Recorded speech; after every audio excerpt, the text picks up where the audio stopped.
Right, hold on a sec. I will. I'm also about to charge my camera because I just realized my cameras. Is this better if I do this? Do that. There we go. We have power. I think it's a bit better. Yeah. Is that all right? Yeah. Because as we've been talking, the sunlight.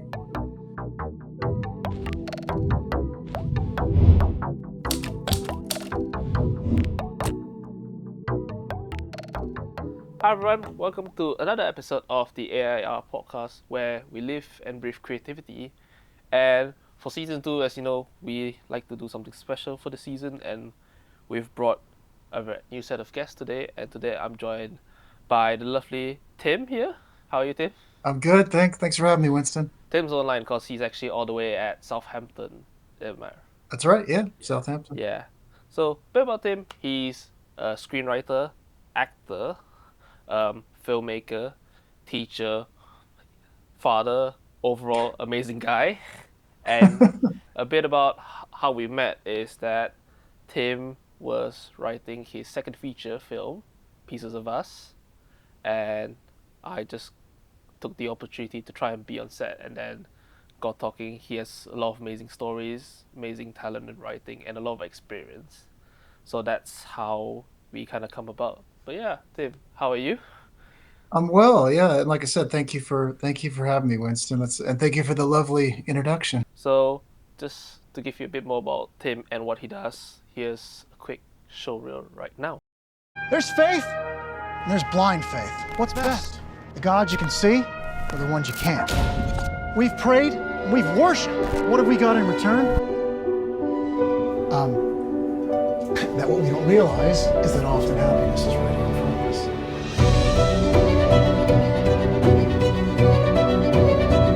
Watching the world pass by. Did you ever?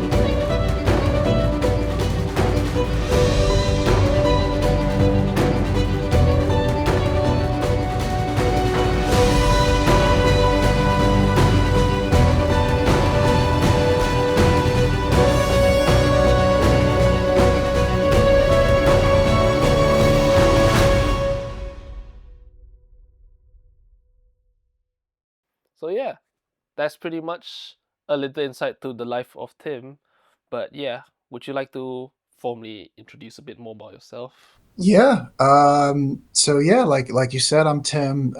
So I'm originally from the San Francisco Bay Area of California. Moved to the UK. God, long time ago, back in 2007, and went to film school at Bristol Uni.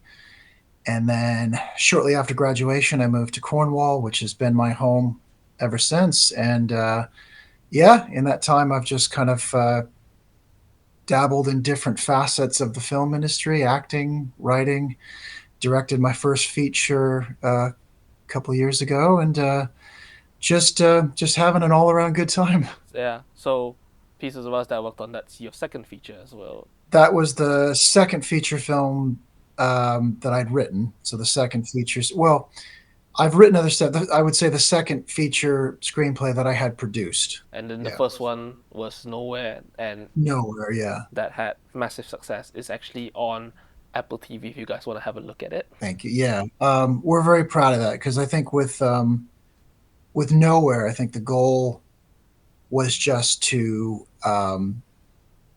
make something. It was just to sort of look at what we had, the resources that we had, the places that we had access to, the people that we had access to, and just kind of go out there and do what we can. And yeah, it was just sort of almost a test of can we actually do this? And so kind of taking that inspiration from Kevin Smith when he made Clerks, or Doug Lyman when he made Swingers. Let's just cobble together what we have and go make a feature. And we're very blessed and very lucky with how it was received on the festival circuit, and then the the positive reviews that we got. It was very warming and very grounding. And obviously, to get there, would you say you've had like quite a long journey just to get up to that point? Because you did study first in the States, then you came to Bristol, Yeah, and then you are also a teacher. yeah. So yeah, How does that keep going up? It's a bit of a long, yeah, bit of a long and winding road. So I guess yeah, in the States, I did my undergraduate degree in journalism at San Francisco State because I had wanted to be a magazine writer. This is back in the late '90s when sort of print journalism was kind of still a viable career choice. Yeah, I know it's online has since taken over, but yeah, I studied magazine journalism, and for a while I was a reporter. I was a reporter in the States for different newspapers, and then when I moved to England, I took that opportunity to kind of tap into another passion of mine. I've always wanted to study filmmaking and write for the screen and stuff, and so I thought, okay, let's combine these two. Let's combine print and film, and again with no real plan of what to do. I just liked learning. I just wanted to see what I could learn and learn some new skills and see what it turns into. Was it from so much development in that writing that it kind of went into screen writing in terms of that kind of horizontal shift in? Yeah, I mean, I think everything you do in life, not to get too philosophical, but I think everything you do in life feeds the next thing. I mean, I don't think just because you study something, like if you want to be an actor, for instance, you don't have to just study acting. I think the more things you study, the more you travel, the more different types of skills you acquire. It can only make you a better artist. It can only make you a better actor. So I think with my journey, it was studying journalism. I think the main thing that it taught me was to be economic with my writing, how to write succinctly, how to just basically keep things lean and clean and tight and not fill the page with wasted words. I think that's probably the main thing I took from my undergraduate degree. And then you kind of expanded that into creating your own stories in. Yeah, I mean, because even journalism, it's all storytelling, really. It's just journalism is just you know nonfiction. It's just true. I mean, but when you do go out and interview a source, and you are you know researching and reporting to eventually write an article, you're still trying to figure out what the story is. I mean, they're called stories, so you're trying to figure out who's the main source of this story, what's the angle, uh, what are their opinions, what facts can I back this up. So journalism is a form of storytelling. It just happens to not be fiction. And then, fun enough, you talk about moving up, and then you also went not only from writing to script writing, and then you also went into acting. Was that on the table, or was that another one of developing? It's weird because I didn't, like I said, it's not like I think writing, out of all the things you mentioned, writing has been the only constant. I mean, from a young age, I was always kind of a bedroom scribbler, and then like I said, I went to university to study journalism, and even writing was just something that I always did. I said, well, even if no one's going to pay me to do it or anyone's asking me to do it, I'm still going to do it, even if it's just for me doing it in a notebook. But the other sort of bits of filmmaking came about because really it was just a desperation to get onto a set.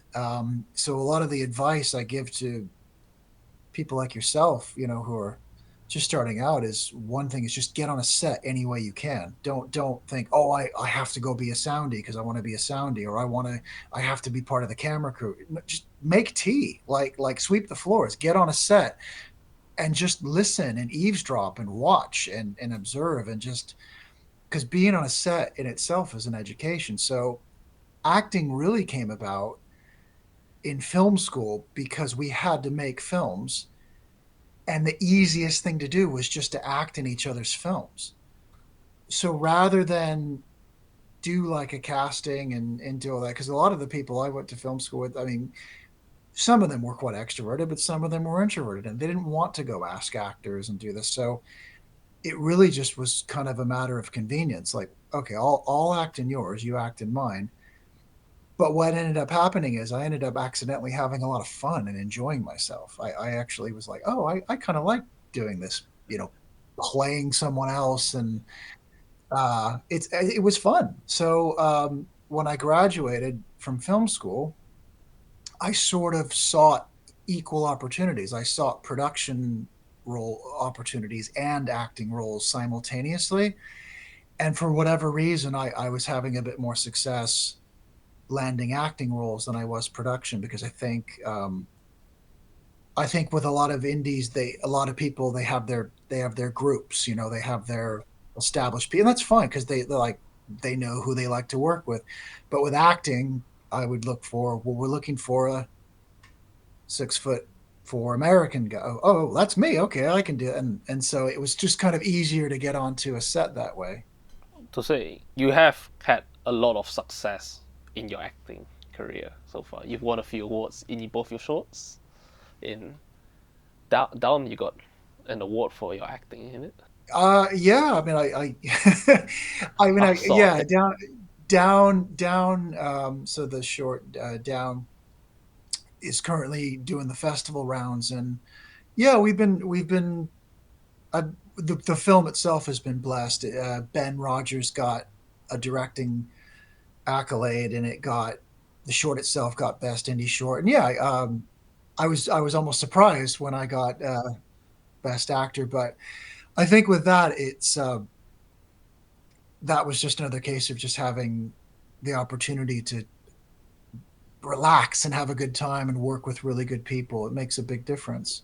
Yeah, cause funny enough, those people that worked on it, like we're all based in Cold War. You kind of know 90% of people there, and you know everyone's a great person to work with on set. It is nice. I mean, there's always, you There's know, always sorry, go ahead. there's always the same amount of people that you always have, like a little village of like filmmakers. Well, it goes back to what I was saying. I think Yeah, a lot of people, when you know you're comfortable working with people, and you know certain people can just get the job done, and you have a shorthand with them, like with my production partner Ben Fullman. I mean, him and I are to the point where we can just look at each other and have an entire conversation on set just with looks and grunts.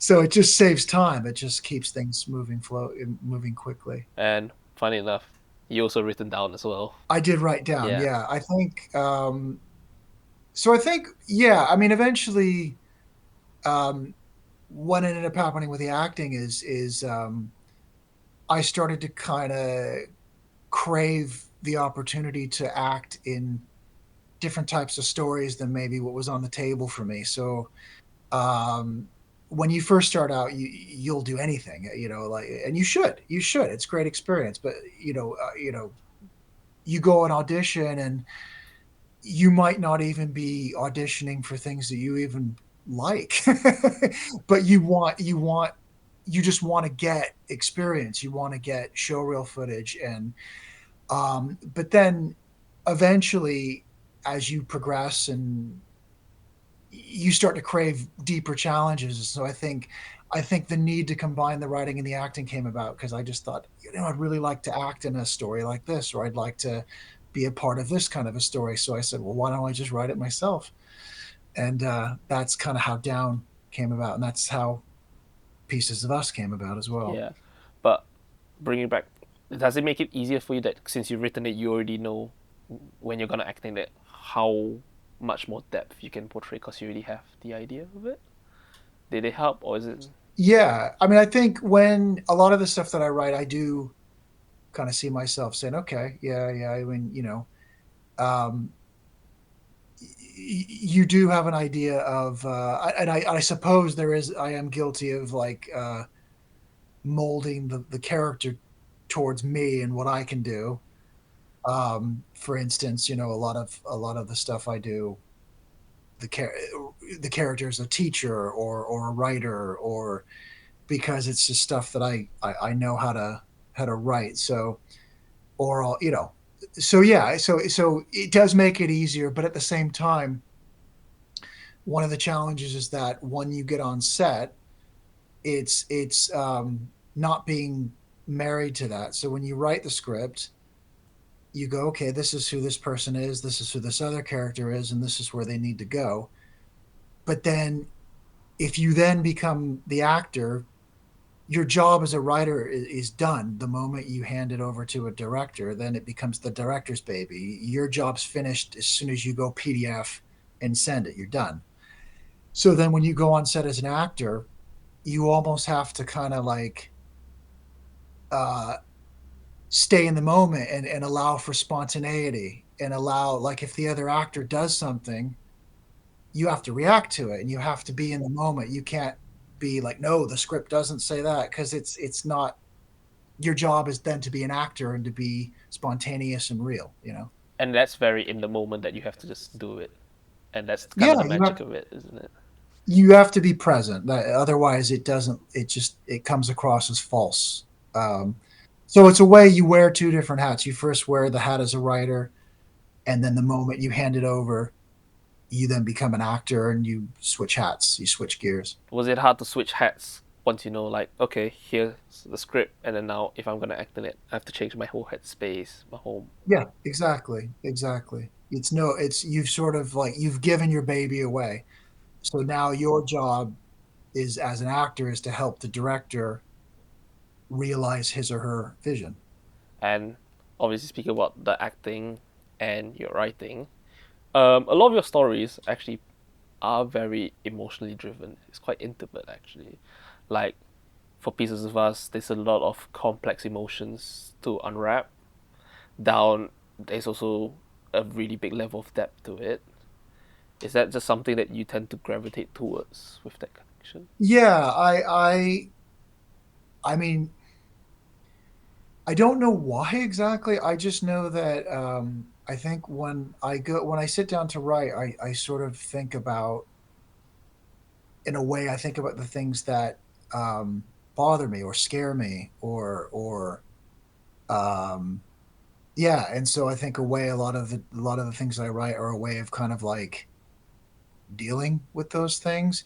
Um, it's a mix of things that have happened to you, but also things that you imagine happening to you, and you think, well, what would that be like if this was taken away or this happened to me? And yeah, I sort of like to write stuff about things that people actually feel. Like I don't I it's just where my brain goes. I don't know why. I don't have like a clear, articulate reason. I think a lot of the films that I grew up watching tended to kind of explore topics like that. So growing up in the '90s, I watched a lot of the American independent films. So like Richard Linklater and Kevin Smith and Tarantino and things. And so but I used to get teased a lot because like some of my friends would say, like, you just like watching movies about people staring out windows and smoking cigarettes and nothing happens. And I'm like, yeah, it's great. But those films somehow make you feel something. Yeah, yeah. I mean, I think you just write you write what excites you. You whether you're a painter or a writer or a musician, I think ultimately you're just kind of creating what you yourself want to watch and what you want to see. I mean, I don't really think about whether, oh, people are going to love this. That doesn't really ever enter my mind. I just think this is what would stoke me. I want to see this, and I just do it. And obviously, a lot of people agree with it as well. Well, I mean, I mean, I think when you're talking about human emotions, it's pretty universal. I mean, we all feel scared. We all feel loss. We've all had our hearts broken. So they're quite universal themes. Was it very easy? Because you've had definitely a very unique experience studying in two different sides of the world in a way, living very different lifestyles there. Was it hard transitioning when you move, and then has that also experience brought a lot more to the table as writer Tim, actor Tim? I think all experience uh, feeds creativity. I think just getting out and walking around and talking to people, there's always something to learn.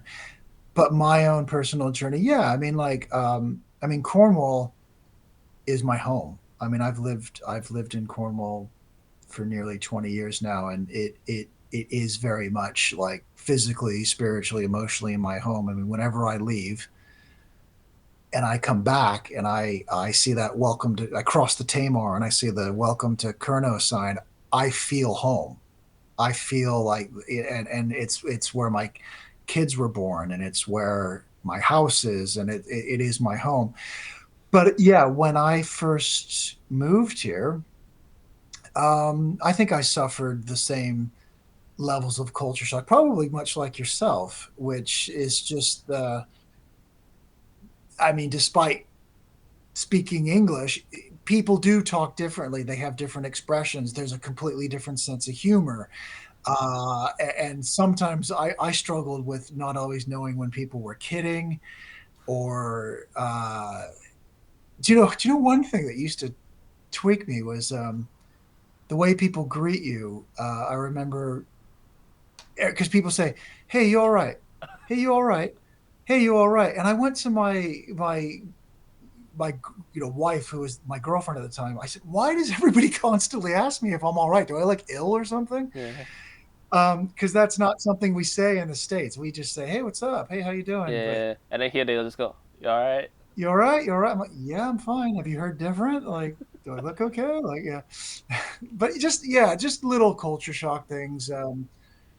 You know, uh, but then eventually you just acclimate and you get used to it. Yeah, I found my culture shock here was the sense of humor and sarcasm that people use. How did you? I mean, how did you? Yeah, tell me about how you dealt with it. Like, how did it first strike you? I didn't realize. I think it turned out in my favor, but sometimes when people come up with crazy ideas here, like it's very like much of banter or like just very light talk, like you should do this, you should do that, as like a joke, and just kept the conversation light. Yeah, yeah, And then I somehow take it literally, and then they just go, and then it turns into like, I think there was one of them was just joking. You should come to the event in a night outfit, and I actually did oh it. God, And the amazing thing was that I think people here just take it so light, like they don't. It's not a bad thing. They are like, oh my gosh, I can't believe you did it. That's amazing. yeah, yeah. But that was the sense of So sarcasm and humor that sometimes I was still getting used to it. you showed up in a night outfit? Yeah. So Falmouth Uni, I think on my last year they had a community day. That's where they bring kids around, people in the community. Yeah. And I think one of the my supervisors was like, Winston, you know what would be cool? Why do you come in like a costume for the kids? And I was actually serious. I was like, yeah, why not? And I actually borrowed a night outfit, walked around in 18 kilos of chainmail. The kids loved How it. did and how did that? Oh, that they love. I was going to say, how did it go down? They loved it. They loved it. I think and then I realized she was like, I can't believe you actually managed to pull that off. And I was like, now I think about it, she was definitely just joking. Yeah, yeah. But I think she was also very happy I actually did it. I was going to say it showed that you don't take yourself too seriously, and I think Yeah. that's a very attractive quality. It's somebody who can just, be goofy and do silly things. I think I also like had to get used to the fact that, like, with British people, it's like when they give you a hard time, it's a form of affection. Yes. Yes. Like when they what we say, bust your chops. It's because they like you. It's Yeah. hey, look at you. Oh my God, you big tall stringy bastard or something. Like the American side of me would kind of immediately go, wait, what the hell did you just say to me? But Yeah. then it's kind of like, no, it's a form of affection to Here, sort of here like, the bad place affection. yeah, yeah. It's if they ignore you, that's when you know, okay, they don't. It's very different. And also, I think this is a culture. Is people here like to say yes, yes, yes, yes, and then it's too smooth. So I'm used to a lot of no and maybes, so that there's always a point to improve and discuss. But here I'm just not used to a lot of like yeah sure kind of statements. What do you like? For example, what do you mean? So like sometimes when we do an idea, they always like to do the yeah sure sounds good. But I know back home we always have like I don't know about that. Can we try this instead? It's Okay. just culturally, people here are just so nice, Right. Yeah. and I don't know how to react to that sometimes. You're just like, oh, that was easy. Yeah, and I was like, what really? Oh, maybe you just have very good ideas. I hope so, but I also like to get better. But yeah, it's just so different. Yeah. What just sorry to I have more questions for you, like, because you're quite a multifaceted guy as well. I mean, um you do sound, you do editing, you do coloring. Um what I mean, what is it that, like, do you have an ultimate goal, or is it just to do as much as possible? I mean, what is it that you would like to do? Oh, I'll be honest, it keeps changing, and I think Okay. that's normal. Yeah. I've realized. So my first one was I wanted to be a music producer. Right. That was teenager, 15-year-old Winston. Yeah, yeah. And then I realized not really the most musically talented, but I enjoyed music videos, so I wanted to go into the making a music video, editing a music video side. Yeah. And then I think that was when in the 2010s when there was a lot of like MTV, and then electronic music started becoming mainstream, and they had pushing for both sides of music videos. Yeah. So they're not just people singing like in the 90s and 80s. They're actually like some form of cinematic storytelling to it. Yeah, they're like little mini movies. Yeah. So I was like, Yeah. this looks amazing. Like then I wanted to go into editing, and then when I joined this course, I just picked up bits of sound, video, Yeah. and I realized that I enjoyed working with a lot of people, and not Yeah. only to help be part of making their dreams come to life, but Yeah. be part of the fact that everyone here is so creative and so gifted. You just need someone to be a pillar to make sure, like, not to hold them down, but to be an anchor so that they can keep going higher. Yeah. Yeah. So my end goal at this moment is to be part of workflow, making sure everything runs smoothly in Yeah. that world Yeah. of post. If there's any technical support, I'm just here to like, here, let me help you with that. Go on. Yeah. Keep things going. I mean, there's so much talent. There's so much talent in Cornwall. There's so much. I think if I had one thing that I'd like to see develop in the future, it would be for a lot of this talent to kind of start converging a little bit more. I think there's like pockets of Yeah. talent, and I often wonder, like, if these two sort of groups merged, or these groups merged. I mean, just think of what we would be able to achieve. I mean, there's just so much ability and so much talent. Yeah. I'd very much love to see more of that in the future. Yeah. I think now I'm in that transition from fresh grad tools into the working professional world. Yeah. I've kind of joined those small pockets as well that I can see so many of them connect. Yeah, yeah, And it's funny that all of them are doing their own things, that you just need yeah, one or two more to like force them to do more things together. yeah. It's there's a lot of little islands, and you think, like, we can sort of come together and make like a big continent. There's just, like I said, there's so many amazing Yeah. things happening, and so much, and not to mention, I mean, we're pretty spoiled for, like, location, Oh, and I mean, it's unbeatable. I mean, and the things that we can do, just I mean, looking back at the projects that we've done together, I mean, it's very easy to go and just film something on a street, or go and take a camera here, like things that in, like, a city like London, you would need a lot more resources and a lot more planning to do. yeah. Whereas, like, we have so much open space and so much scenic beauty at our disposal. It's amazing. And here people tend to be quite supportive of that. Like, I think Yeah. a few of the locations that you did, like Pieces of Us, in the big house, what's her name? Sarah, like, and Adam, they just let us get to use that Yeah. space so well, and they're so supportive of it. The I mean, yeah, I mean, they were very generous, and that house was just stunning. And it also allowed for a lot of the film to be more controlled, because it was almost like a set. So Ben was able to I guess, take his time. Whereas with sort of the outside locations, you do have to be a little bit guerrilla, even if it is readily available. You never Yeah. know when a car is going to drive by Yeah. or whatnot. But it's I just think we're quite blessed with a lot of what we have down here in terms of like talent and locations, and um, there's some great stuff being made. Um, Yeah. yeah, I mean, there's definitely a lot more people currently making stuff that we don't know about in those pockets, but we know it's gonna yeah, be great, and I'm quite happy to see yeah, it. But oh my gosh, yeah, yeah. we'll have to see what's gonna happen next. Yeah, yeah. I mean, we just had the screening for Pieces of Us, Yeah, which we're excited to kind of get that out there because um, I think it really does show off.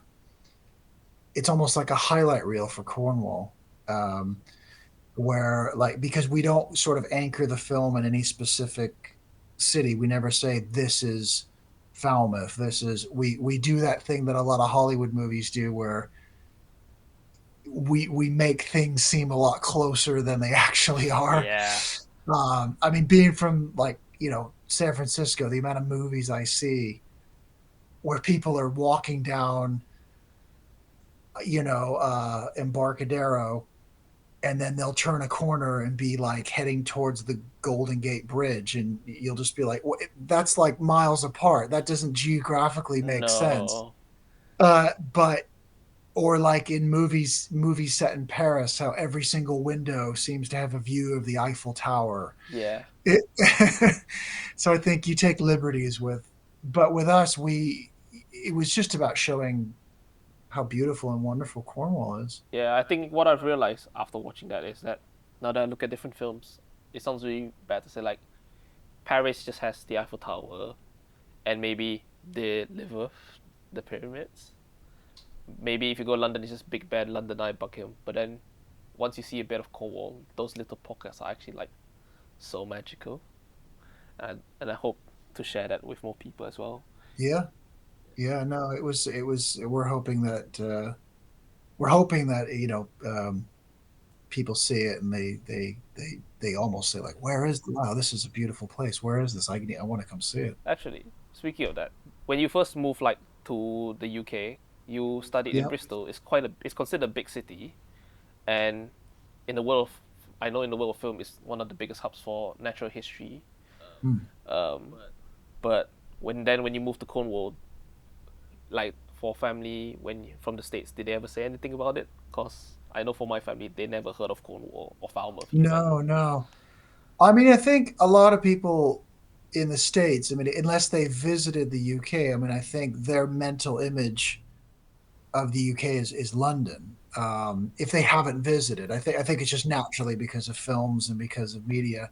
When you say England, their brains immediately go to Buckingham Palace and all those other landmarks you mentioned. But no, Cornwall. I mean, I think a lot of the people that I knew hadn't necessarily heard of Cornwall, but they've since come to visit it, and I say like people surf. Like, you surf in England? I'm like, yeah, there's some of the best surf in the world. It's some of the best beaches. Like, it's amazing, and they come and they go, oh my god, this place is stunning. It's beautiful. Um, I mean, yeah, I mean, Bristol was a very easy transition for me because I kind of went from a city to a city. Yes.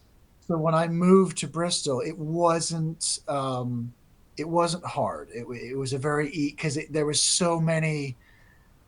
I was like, oh, okay, this is just great. There's restaurants and there's museums and there's bands playing all the time. And okay, I'm not really, yeah. But then it was when I moved to Cornwall, I will admit, I did go through a slight struggle because I had never lived anywhere quote unquote rural Yeah. before in my life. So I kind of almost the kind of the open space and the quiet at first was very daunting for me. I was very, but oh my God, where's the noise? Where's the traffic? Where's the And then once I sort of got acclimated, I guess it ruined me now because now I go to say I go to London now, and now I'm like, oh my god, everyone slow down, like just like everyone's running for the tube, and so I've almost become conditioned now to the kind of like you know Cornish way of life. I think a lot of people have that. I wouldn't say curse. It's kind of a blessing as well to have that kind of It's beautiful, lifestyle. yeah. I wouldn't change it. Yeah, I'm almost proud of it. Yeah, because you were, I'm guessing, based in Newquay as well when you were in I Cornwall, am. Yeah, yeah. and Just pretty close to the sea. famous for law firm surfing beaches as well over there. Yeah, yeah, yeah, yeah. It's. I mean, I suppose also like feeding the writing. A lot of my work is set, coastal. There's certain tropes like you might like sea glass, for instance, features quite heavily in a lot of my stuff, and the coast and the ocean is always crops up in a lot of my work and stuff because I I think it's just because it's there and why not use it. But also I just think it's it just can say so much, like having scenery like that can just lend itself to tell so many different types of stories. Have you ever struggled with like how does Tim keep like being able to create so much and keep like making what seems to be driving you forward? It's quite a Um, uh, no, I think it's a tricky question because I think I'm always thinking of something. So like writing is like it's not always just about sitting down and bashing the keys. I'm constantly kind of taking mental notes and just on the draw like the drive to work, for instance, you kind of go, oh, that'd be kind of cool to maybe do a story about this or a story about that. And you kind of just I'm just constantly cooking up things, and then it's kind of when you feel like okay, there's actually a little bit of a story here. Then that's when you actually sit down to write. But no, I think maybe it's because I've in the past I haven't really ever had any sort of deadlines to answer to. I sort of, up until recently, all of my stuff has been spec scripts where I just write them for me. I write them because and then when I feel like I have something, I show them to people and say, "Think you might want to make this? Yes, no, maybe."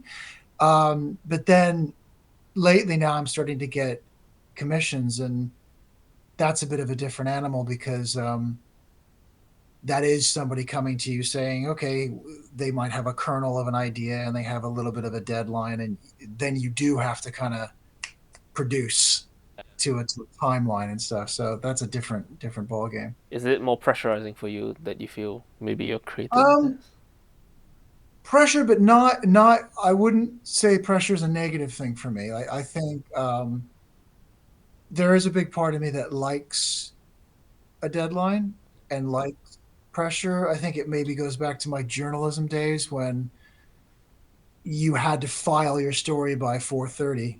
It was like there wasn't a choice. Like you had to turn in your copy at 4:30. So there is a part of me that kind of likes it, likes the pressure. It just forces you to not second guess yourself and just get it out. Yeah, and I mean, I'm guessing you have some stuff in the works as well that we can expect soon from you. Yeah, I mean, there was the a spec script that I wrote and I turned in and was accepted, and last I heard it's it's basically slated to shoot next summer. But in terms of that, as the writer, my job sort of, I'm kind of done right now. So I'm just sort of waiting to hear what happens with that, and then there's potentially something else in the works, but and I hate when I do hate when people say this, but I'm not allowed to talk about Yeah. it. Which is I do get annoyed with I but yeah I really can't mention it. No, that's fair enough Yeah, because yeah. I know you're always busy, so I'm always excited to see what comes up next. But what are you? I mean, what are you doing next? I mean, you're. I think you're busier than I am, man. You're always. Every time I look on Instagram or Facebook, I'm like, oh, there's Winston on set again. There's Winston. Sometimes you're holding a boom. Sometimes you're On the a computer. DIT. I mean, I think you're the busiest guy in Cornwall. No, I feel I'm just happy to be able to use my skills to help someone's dream come to life. I think that's the magic of films that I love, to actually be part of helping someone, even if it's my own. You're such a sweet guy, Winston. You're such a sweetheart. You're just like, Yeah, but I mean, yeah, I mean, but you're very passionate. I remember on Pieces of Us, you were just always keen to help, always keen to get stuck in it, and you did it all with a smile. yeah. I think it helps that everyone on set was amazing as well. Like, props to everyone on set. They were all a very great casting crew to be with for those 10 days. It didn't feel like 10 days. It felt too quick. 10 or 11, something like that. Yeah, it was, I mean, it was, yeah, I agree. It was a very lovely set. It was, Yeah, everyone was very loving and very, very glad to be there. And, yeah, but also just very chill. I mean, and I think that lends itself for people to do their best work, just if everything's relaxed. Because yeah. I've been on sets in the past, which aren't always the most relaxing It, environments. And it does I get think to that you. people, well, yeah, you have to work harder to kind of, stay on the top of your game. Yeah, Whereas I think if the environment's just relaxed and chilled, everyone's, going to do their best. yeah. I think that's why I like it as well. Is that it's really weird to say when I tell people in why I like this line of voice. It's a bit of customer service, creativity, and technical knowledge kind of like blend together, and Yeah. it just makes you want to work hard because then you get to see so many people happier, and why you want to be better as well. Yeah. Yeah. I mean, that's the thing. We're always trying to be better. I mean, I Yeah, think whatever you're doing, whether you're an actor, whether you're an yeah, editor, whether you're a DP, I think the goal is just to do better yeah, each time. Like take the stuff, keep doing good work, and keep doing better work. I mean, that's all. That's really the end game, yeah. really. How would like a writer technically get better, or like an actor? Like, what are ways you think you would say you would try and improve? By doing it. Hmm. I mean, just um, to be blunt, stop talking about it and just do it. Like um, sit down, bash the keys, write, read a lot of screenplays, watch a lot of films, um, and but live your life. Like um, don't think, okay, to be a great writer or to be a great painter or to be good at something, you don't have to like only do that. Get into surfing, like learn a language, read a ton of books about everything, and because it all feeds it all feeds your creativity. So I just think, there's no better way to get better than just to keep doing it Yeah, and fail. Don't be afraid to fail. I mean, some of the Jesus. I mean, I'm still learning. I'm still a student. I mean, I'm not. I just I'm at a stage now where I'm just doing the stuff that I want to do, so I'm comfortable. But a lot of the stuff I've done is terrible. But I don't regret doing it because there's always something I can take from that and go forward. I mean, there's things that I look back on some of the stuff I've done and I go, oh my god, like yikes, and but you learn something every time you do it. very funny you speak about learning, because I was about to mention that you were also a teacher, Yes. and like, how does it feel like, and which is why we have like a theme in the seasons about teaching, bringing people up. Mhm. What's that like? Cause I know you've been a really strong advocate to literature, writing, reading, and also recently at your school you were helping to present the film club awards, is Oh it? yeah, yeah. Well, that yeah. So I for 11 years taught at a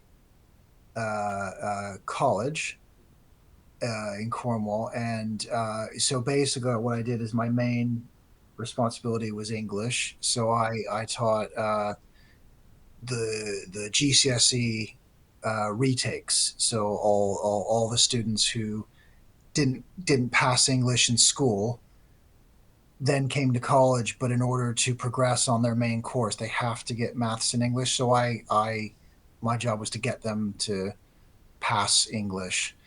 But then I also helped out in the film studies program too. I did a workshop, a once a week film studies workshop for some of the film students, and that was a script to screen workshop. So yeah, what you mentioned was they did a little showcase at the end of the year, and I was asked to present the award for best screenplay because um, the workshop that I did was very heavily focused on Yeah. writing for the screens. Yeah. How does it feel like that you're in a really nice position to be able to empower, I guess, I wouldn't say the next generation, but the next few people coming up? Because when I got on Pieces of Us, that was technically one of my first big projects I'm on, and Yeah. it was a really big stepping stone for me, and the chance to step up, and has led to various opportunities and various things that I think is amazing. But yeah, you. I'm very glad to hear that. But I think like the one thing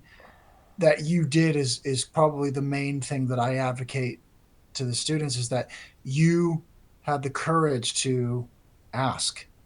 I remember you wrote a very lovely email just simply saying to, something to the effect of, do you need any help? Do you need any help on this? Can I help out? Can I do anything? And it just, I could just tell by that email, you were just somebody who wanted to get on set, wanted to help, wanted to, and it sort of goes to a lot of what I tell students. It's just like, just go kick a door down. Like go out there. I mean, they might tell you to get the hell out of here. They might tell you, Yeah, no, we're good. And guess what? You move down the corridor and you kick the next door down. And that's just what you got to do. I mean, no one's going to give you anything. No one's waiting for you to arrive. So just go out there and just ask and say, can I help out? Can I do it? If there's something you want to do, you will hear no a lot. You will experience a lot of rejection, yeah, but then eventually someone's going to say yes. And then someone from there is going to ask you to be part of something else. And then that's going to lead to something else. And then yeah. before you know it, you're kind of, the ball's rolling. And Have you managed to help any other like students or like people from different projects?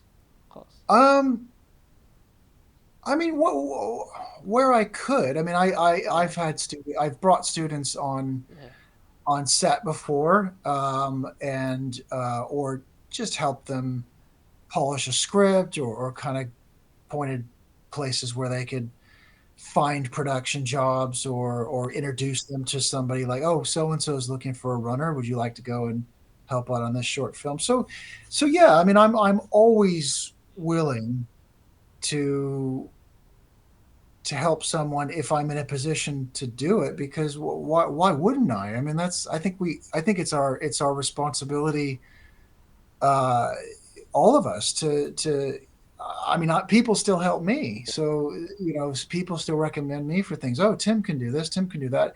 So if I'm ever in a position to help someone else out, um, I'm always willing to do it, because there's room for everybody. It's not, I don't, like, oh, isn't it competitive? I mean, competitive with who? Like everyone can. There's room for everybody. There's enough cake for everyone to eat. no, we can all just make more things together.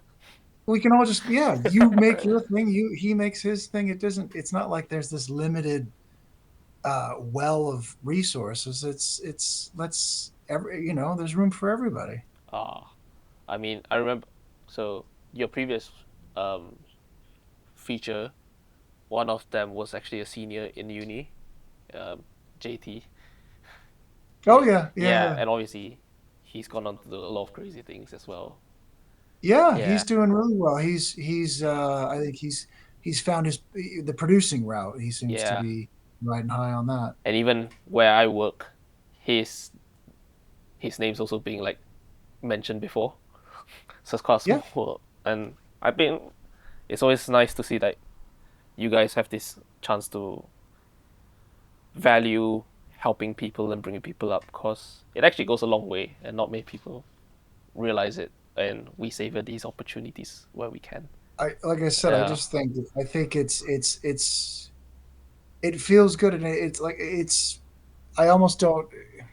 Yeah, if I'm in a position to help anybody, I'm more than willing to, and yeah, because like I said, I still need help, and I still yeah, appreciate help, and I still get like recommended for opportunities, and yeah, I'm very grateful for them. And I think it's just how things work. I mean, you know, I help this person, they help me, yeah. we help someone else, and it's just how the wheels keep turning.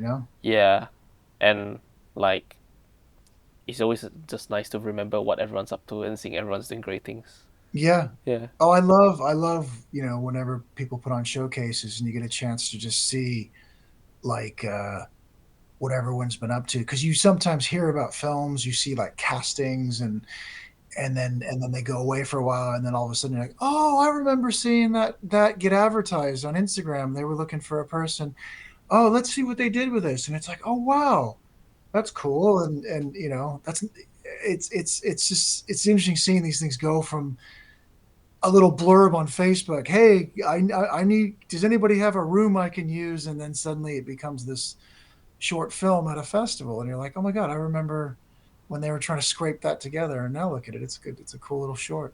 yeah, and I think whenever you see stuff online, just keep it. It's always nice to keep a look at and see more things come to life, I guess. Yeah, Yeah, no, it's amazing. But like, yeah, I mean, we're about to go off now on a pretty big adventure. yeah. So I heard what a big sabbatical traveling with your Yeah, family.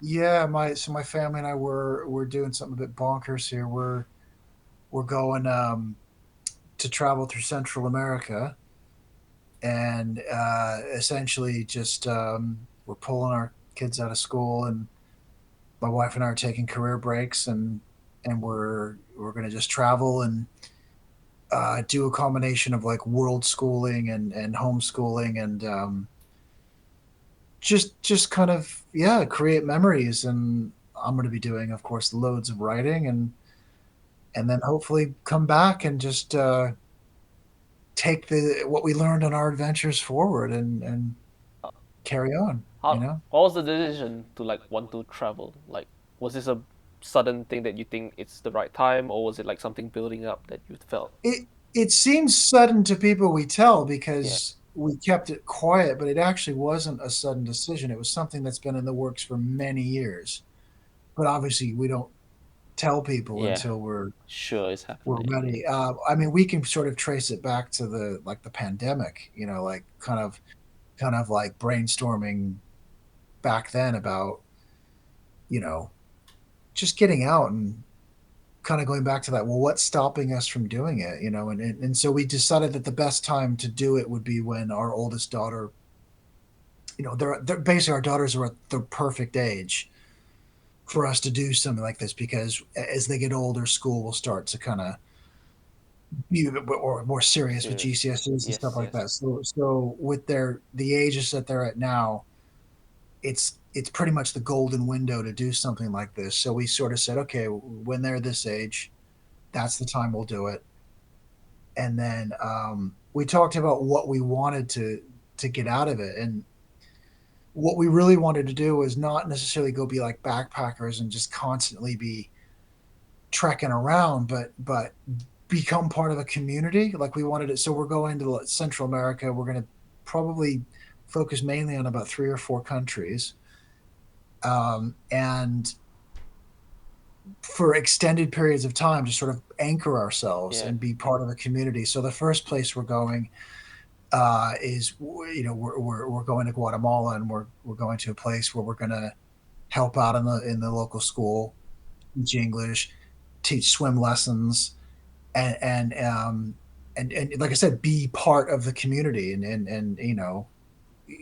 work with the people and we want to be sad when we leave. We want to miss people, when we You got to go on to create the next really place. heartfelt memories, good life Yeah, experiences that even no matter how young your kids are, they can bring it back. That it's gonna be a lifelong skill and memory to keep, isn't it?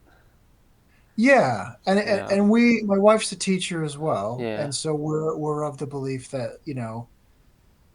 a lot of learning does take place outside the classroom, and yeah, there are things that you can learn by doing something like this that you can't learn in the classroom, and yeah, that things that are important, language skills, cultural appreciation, how to value what you have, how yeah, little you actually need in life to be happy, yeah, simplicity, uh, nature, a love of nature. There's just so many things that we want to instill in our children that um, we're looking forward to doing on this trip. I think that's a really great insight to education. Cause I remembered with me learning that I wasn't that good at some subjects. I'll be honest. I was really bad at English, and I was struggling with math.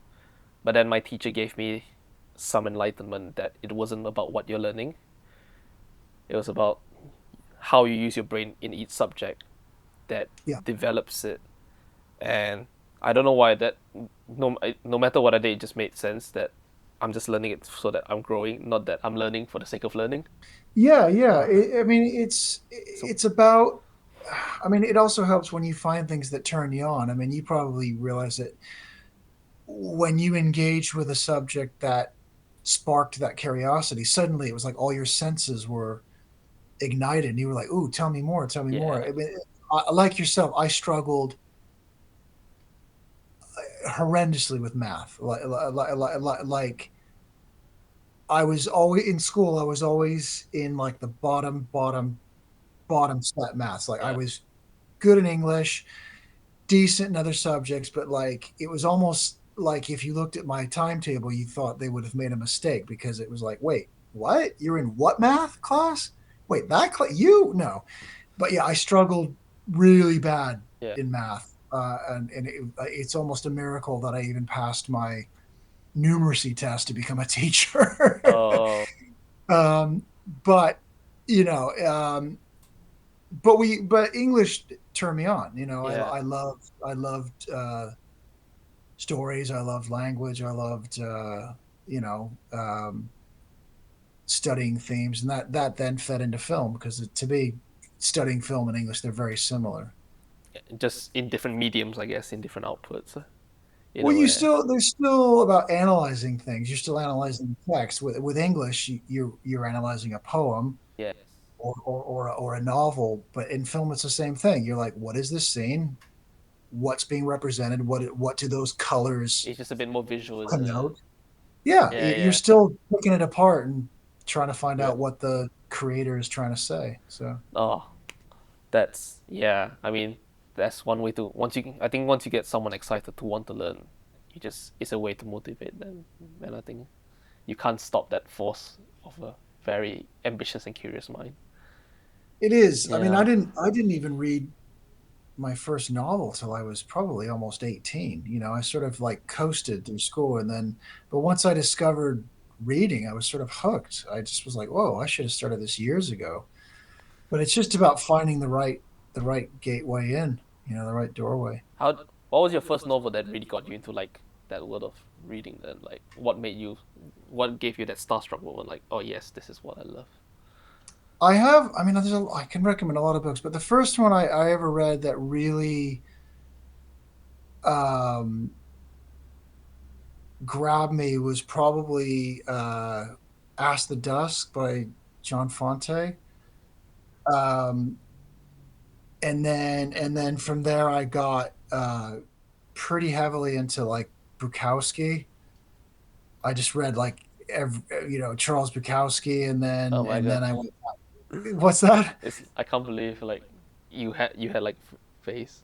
in reading because I'm not a big reader, and I'm like hearing books to me is like it's just different for me. It's always interesting to read to see readers. What about in your native language? It doesn't. There's nothing in like that you don't read. I I generally just am. I guess I'm more of a visual person, more of a sensory Sure. guy. So I had to read a lot in school because they told us to, but never really had much interest in it. I liked certain It's themes, but I liked watching them more.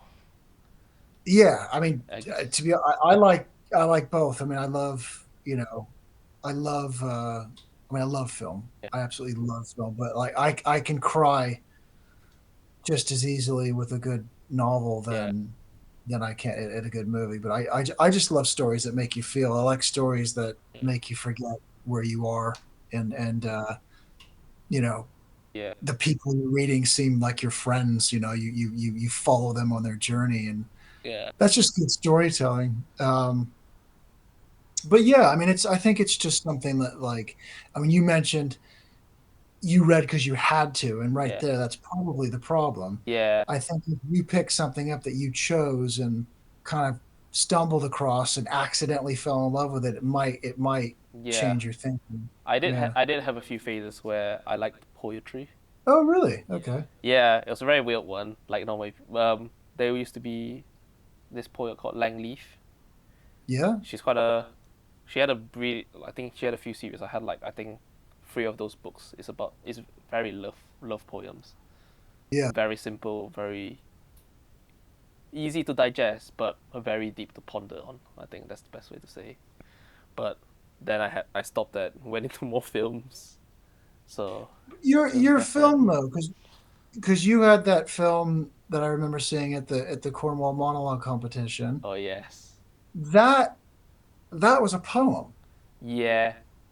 I mean that was a poem that you made, which was interesting. That was I guess that when I thought of that, it was more of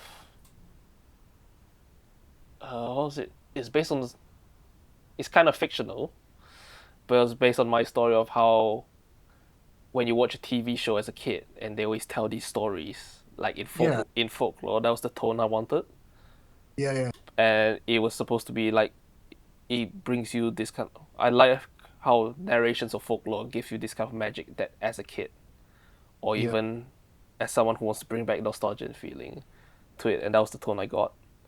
But it was meant on the fiction of like people traveling, which is why I think I said that story. Kind of, It was beautiful yeah, though, and but it was very it was a visual poem. I mean, the way it was shot, but also the narration and yeah. everything you were saying. It was so I was that during your poetry phase because That you seem pretty that influenced. that No, wasn't. That was me thinking for 3 months what story to write, right, and I was like, what's the biggest story I could tell in Cornwall? I was like, I moved to Cornwall. That was me, and right, cause Cornwall's quite. I wouldn't. It's quite diverse in the student town in Falmouth, but it wasn't as diverse elsewhere. right. But I get to meet more people who traveled to Cornwall because they live it, and I was like, oh, I can make something like that. And there's always a lot of tales of back in the days in because Singapore used to be a trading town, Yeah, so you had ancestors who came from different parts of like India, China, yeah, parts of like the UK, to like that are traders and telling stories. right. So there was a thing back in Asia where like we had a lot of history trading with the West. Right. So that was why I was like, this could be a story of someone who moved here. Cause my grandmother had a younger brother who actually moved to Belgium.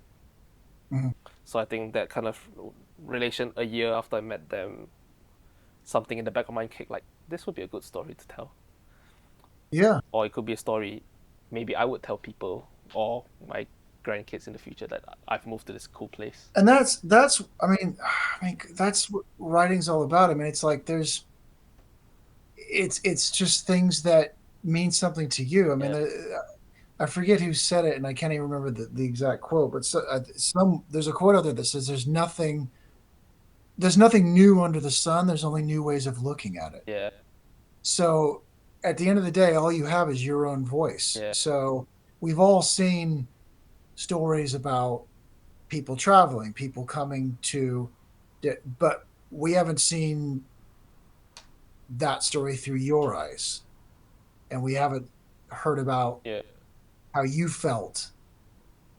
You know, so yeah, it's just and you brought, because it was very beautiful. It was very moving, yeah.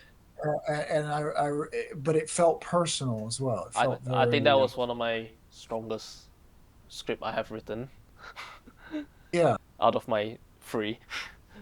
But yeah, I think it was great because I definitely think that had the most emotion for me. And ironically, I planned how it looked like first before I made the story. Sure, why not? But I think that color invokes the kind of warmth and nostalgia that I wanted, which is why I was like, oh, I guess that's my way. I was a visual person first. That's more sensory. I mean, inspiration comes. Sometimes it can come from a sound. Sometimes you can hear a song that sparks something, or sometimes it could be, something somebody says, or a look. It never comes from like one play. You never think like, oh, I want to write a story of this. So, A plus B equals C. It very seldom ever happens like that. It's like I said, sometimes, you're like, I'd like to see a guy sitting under a light that looks like this. Okay, well, why is he Yeah. there? What's he doing there? Yeah. Where's he gonna go? And then it just kind of Yeah. bleeds out into a whole story. I'm gonna sit really quick, the because I'm by a window. It's Yeah. getting darker. Am I like in like noir lighting right now, or Slightly. should I hold on a sec? I will. I'm also about to charge my camera because I just realized my cameras. Is this better if I do this? Do that. There we go. We have power. I think it's a bit better. Yeah. Is that all right? Yeah. Because as we've been talking, the sunlight has been Yeah. dipping now. I think it's I, after 9. So, this is gonna be one of my longest episodes. It's amazing. oh well, I mean, you call it, man. I'm just No, no. I'll probably go for like another 10, 15 minutes because I think the conversations were quite interesting. And yeah. you're actually one of the first guests that like also ask me questions a lot like this. I normally have a segment where like I let you ask me questions, but you've already put it in. Well, I mean, otherwise it's just a monologue, isn't it? I mean, Yeah. a conversation's a two-way street. You're an interesting guy. I want to know. I don't want to just blabber on about me, you know. Yeah. But no, uh, I think I'm quite happy I'm able to do something creative once in a while. yeah. What's like your your if you can do one thing, like when you fantasize about stuff you want to do, what's something that you want to do before you die? Like, what's something that you think, I want to do this one day? I want to make this one day. Mm. Like, is there anything that, Oh, like a feature or a play? Like, is it something that you want to be like, definitely before I'm 50 or whatever? I want to, I oh. want to do this.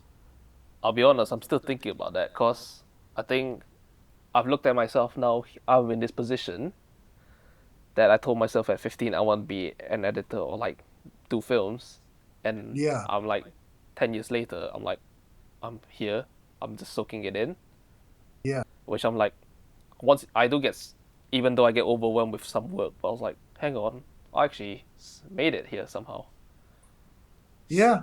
and it's a weird feeling because I like to push myself higher, and now I know these are the routes that I can get better at, Yeah. but I think the end goal for me is still to, I think maybe one day be part of like a blockbuster film, make to I would not to make it, but like to be part of like a supervising role. Like a producer. Uh, in the world of post production, you have like a post supervisor. Yeah. Yeah. So I think one of those, that would be something interesting for me to one day look at. But I know if I want to say I'll die, I want to leave behind letting people know that I try my best Yeah. with in a way that I can bring everyone up with me as much as I can. Who was like your? I mean, that's beautiful. Yeah, That's who is your like who's your hero? Like who's your filmmaking hero? filmmaking hero. Oh, I like I grew. This is I when I did my filmmaking heroes. I put was Roger Deakins, Christopher Nolan. Well, yeah, But now, because I love Dunkirk, I love 1917. I think I gravitated towards those very nice cinematic war films that tell stories. yeah, yeah. Um, then now, funny enough, a lot of my filmmaking heroes are like like you and Ben, some of my lecturers, Oh God, really? because it seems like you always aim big, but then I always tell people you gotta start to like with your local heroes. So That's very sweet of you. I mean, like, but like you're a peer, dude. I mean, you're like, you're doing your thing, we're doing ours. yeah, I mean, I think your attitude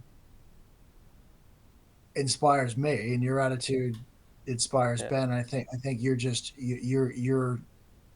the thing that you have, that drive, that just willingness to just get stuck in is just it's going to carry you far. It's yeah. really going to carry you Ah, far. thanks.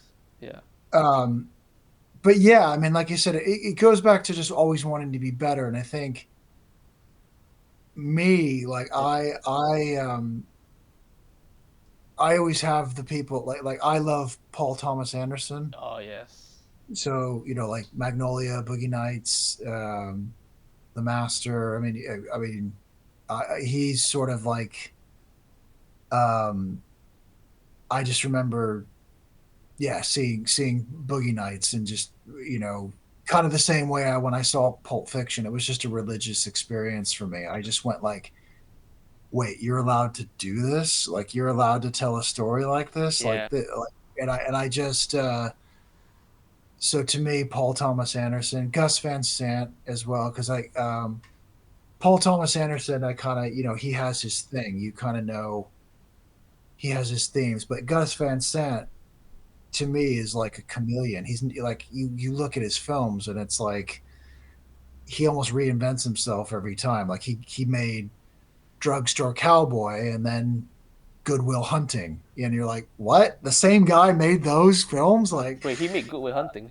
he directed it, yeah, because Matt Damon and Ben Affleck wrote it, Oh, and Gus Van Sant directed it. But if you saw like Drugstore Cowboy, you'd be like, wait, those aren't the two same filmmakers. Those are two completely different guys. But he just kind of I think Danny Boyle has a bit of that as well, where it's almost like they just almost reinvent themselves with each project. yeah. It's cool.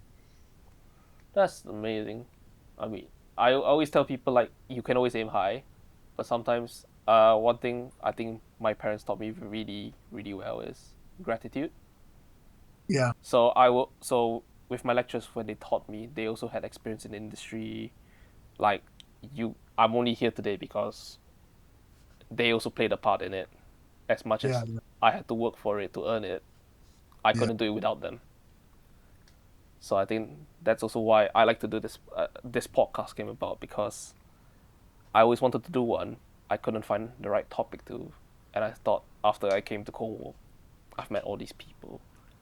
This is the best way to showcase what people like you do and others of different craft, but also to show the wider audience how amazing the world of arts is and why we do it. yeah. Which is why, No, I think it's yeah, great. I mean, it's this is sort of a lot of like the podcast I listen to, which is just people talking, yeah, people having a chat, and it's lovely. I like it. Um, I am looking at the time here, yeah. I and know we I have got gone to for my wife. A full confession. keeping the kids out of the room while I do this. So no, eh, I might need to go relieve her in a sec here. no If worries. that's all right, did you get? I mean, did you get everything you Yeah, needed? of Or? course. Yeah, My last thing for yeah. me. I mean, I got 5 more minutes. I Yeah, just feeling bad. don't worry. I think we all have like the one thing I would like to have is any parting words of wisdom do you want to say to anyone watching about what we can do about yourself, what you can do next, how to inspire, I guess. I think don't wait for permission. Just don't wait for someone to give you an opportunity. Just make your own. I mean, tech technologically, it's never been easier to tell a story through a visual medium. I mean, the toys that we have now, have made it quite accessible for us to get out there. But just get out there and do it. You can make a film for £100 nowadays. So just get out there and do it, and write your script, get a bunch of friends together, take stock of what you have at your disposal. Okay, you have a field, your uncle has a barn, you have a crazy auntie who likes to act. Take all those things, think of a story that can incorporate all those things, and just go out there and make it and see what happens. That's what it's all about. And of course, if you have anything, I'll link Tim's website and your social media down in the description. Is that all right? Yeah, that's Yeah, fine. Yeah, you can go timwrotethis.com, and you can find me on Instagram as yeah. well. And with that, thank you, Tim, for joining us tonight. It's been a pleasure to chat with you, and wish you with your future adventures. I'm excited to see where you and your family travel to. Thank you so much for having me on the pod, Winston. I was very honored that you asked me to be a guest. So I had a good time. I Yeah, enjoyed this very much. yeah. Thank you. And of course, guys, thank you guys for watching. We'll see you next time.